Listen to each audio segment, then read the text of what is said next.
Très chers téléspectateurs de 14 TV Gabon, bonsoir. Soyez les bienvenus pour ce flash d'information du lundi 21 juillet 2025 dans le magistère universel. Au cours de l'Angélus du dimanche 20 juillet 2025 à Castel Gandolfo, le Saint-Père, en rappelant dans sa catéchèse l'accueil d'Abraham et de Sarah et des sœurs Marthe et Marie, a déclaré « Chaque fois que nous acceptons l'invitation au repas du Seigneur et que nous participons à la table eucharistique, c'est Dieu lui-même qui vient nous servir. Aussi, pour accueillir comme pour être accueilli, il faut de l'humilité, mais encore de la délicatesse, de l'attention et de l'ouverture. » Le pape Léon XIV espère et prie la très sainte Vierge Marie, mère accueillante, pour qu'on ait le brille. La vocation de l'Église, c'est de rester une maison ouverte à tous. Toujours au Vatican. Avant son retour au Vatican, le pape Léon XIV a présidé la messe en la cathédrale d'Albano à Castel Gandolfo le dimanche 20 juillet 2025.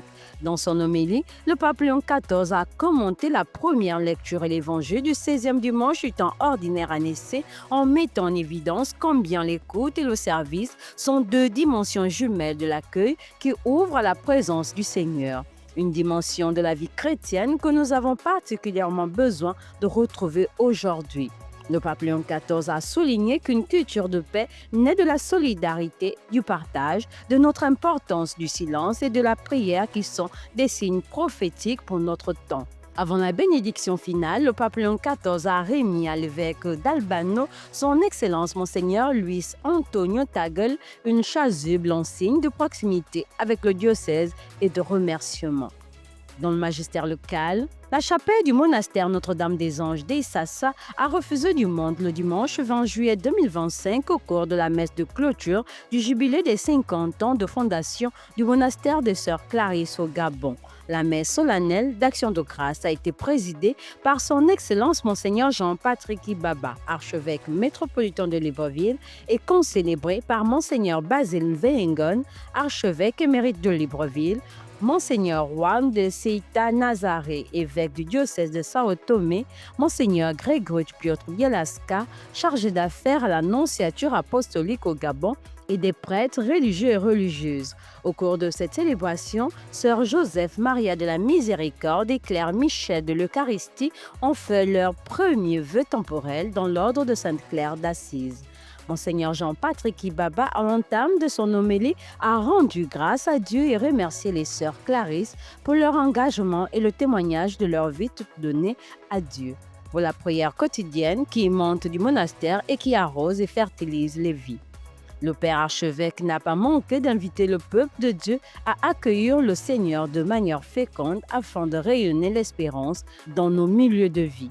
La messe de clôture du jubilé des 50 ans de présence des sœurs Clarisse au Gabon s'est achevée avec ces paroles de Monseigneur Jean-Patrick Ibaba. Au nom du Seigneur, nous clôturons le jubilé des 50 ans de fondation du monastère Notre-Dame-des-Anges d'Issassa.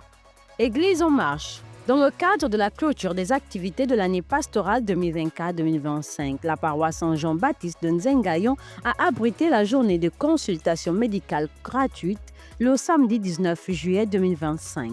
Un moment idéal pour les chrétiens venus nombreux se faire consulter dans les pathologies médicales telles que la pédiatrie, la gynécologie et la diabétologie. On note que la messe de clôture de l'année pastorale est prévue à la paroisse le dimanche 27 juillet 2025. Allons dans le diocèse de Franceville. C'est le dimanche 20 juillet 2025 que s'est achevée la campagne d'évangélisation et de restauration au stade Elie-Konya dans le diocèse de Franceville. En effet, durant 7 jours, les fidèles du diocèse de Franceville et partants du Gabon ont été nourris de la parole de Dieu à travers plusieurs thématiques qui y participeront au rapprochement de chacun à Dieu, mais encore à la restauration de sa relation avec le Christ ou encore au ravivement de leur foi. La célébration eucharistique a été présidée par le vicaire général, Monseigneur Alexandre Louemba, qui a rappelé l'importance de l'accueil et de l'hospitalité afin de choisir la meilleure part. La libéralité d'Abraham, notre Père dans la foi, interpelle chacun de nous à donner généreusement au service de Dieu et à nos frères et sœurs sans crainte et sans regret.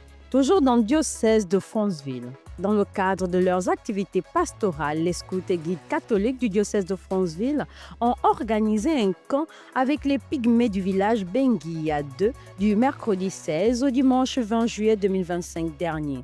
Durant 5 jours, les autochtones Benguia 2, adultes et jeunes, ont bénéficié des sessions de formation, de partage des connaissances. Le camp a été clôturé par la messe d'action de grâce présidée par le père Martin, curé de la paroisse Saint-Jérôme d'Akieni. Au terme de la célébration, le chef du village Benguia 2 a cédé une parcelle afin que soit bâtie une chapelle. Société et éducation. C'est effectif depuis le samedi 19 juillet 2025 la délibération du deuxième tour du baccalauréat session 2025 en République gabonaise. Avec une surprise agréable, la session 2025 du baccalauréat général et technique a enregistré un taux record pour la première fois, soit 100%. Une joie pour les candidats de la seconde chance qui sont passés au deuxième tour et partant pour tout le système éducatif gabonais. On note que cette performance a été saluée par le ministre de l'Éducation nationale, Mme Carmélia Toutoum Leclerc. Chers téléspectateurs de 14 TV Gabon, c'est ainsi que s'achève votre flash d'information de ce lundi 21 juillet 2025. Nous vous remercions de l'avoir regardé. On marche vers les 200 ans de l'histoire de l'évangélisation de l'Église catholique au Gabon. Gardons la foi, l'espérance et la charité.